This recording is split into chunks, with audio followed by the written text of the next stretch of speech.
Well, everyone, finally got my hands on the iPhone 14. I was like one of the last people to get it, which is annoying, which is very weird because the 14 that I got actually has a dent on the side of the box that came when I got this iPhone. Now, looking and inspecting the box, I don't see anything else, but some other products I ordered from Apple also got kind of scrunched up in this specific release as well. Probably one of the sloppiest releases I've seen, not only from pre ordering, but also with the scratch on the box, is actually pretty unlike Apple. Now, this is the base model iPhone 14, and I don't think it's going to be anything crazy. I've unboxed so many iPhones already, and with this one, ever since I think the iPhone 11, they've taken away the plastic wrapping, which is very interesting because they still keep it on some products.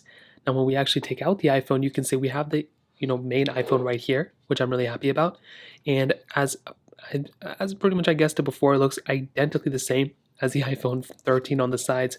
Unwrapping this thing on the front, you can see the notch is still there. And I'll go ahead and boot this thing up. If most of you know this by now, but I will get started with comparisons literally today. So I'll start comparing this iPhone against all the other ones. If we go and take a look at the charging cable, you can see pretty much the exact same thing as we've gotten before. We also have the little SIM card eject tray in here. Actually, I don't know. We no longer have a SIM card tray, so we don't need an eject tool anymore. So that's one less thing Apple has to worry about. So they can save a little bit more money by giving us the same product. I don't want to sound super, like I don't like Apple. I love Apple. They just make some really weird decisions sometimes. So that's everything you're pretty much getting inside of the box right there. Now with our iPhone itself, same 6.1-inch display on the front as expected, and definitely not a bad panel. I like this panel a lot. I will go ahead and go through the initial setup in probably different videos. I've already kind of went through 30 of these today, so I'm kind of sick and tired of it. But I will tell you, from my personal experience of using the iPhone 13, it was great.